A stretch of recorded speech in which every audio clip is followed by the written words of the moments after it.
The Bubbe is the iconic face of this show. And she's a little unusual looking, you have to admit. She's iconic. She's the Jewish grandmother or great-grandmother. But I have to say that she belongs in any ethnic character.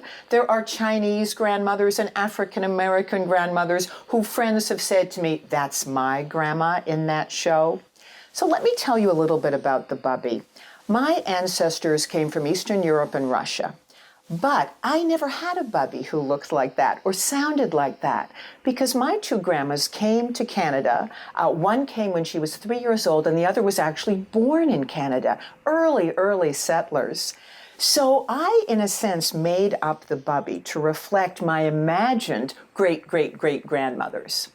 I imagine this is who they were because they had to be tough cookies, right, to get through what they got through. But let me tell you who the Bubbe really is modeled after. I had the pleasure of meeting a number of years ago a woman, an elderly Jewish woman, who was a dressmaker. And for a lot of years, I would bring my clothes to her to be hemmed or a waistline taken in or whatever. We became good friends, and in a sense, she was like a surrogate grandmother to me.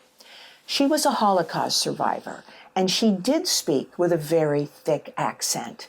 And on her voicemail, she always began the message with one word, and that word was hello. So when I created this character, I modeled her after that word. The character began with the word hello, and everything flowed from that. Sadly, this lovely woman did not get to see the Bubbe character. She died tragically in an accident. I went to her funeral. Very surprised to find there were hundreds of women there. We didn't know each other, and we didn't realize that this humble dressmaker had created community out of her small sewing room in her small apartment. And I often think of her when I perform the Bubbe.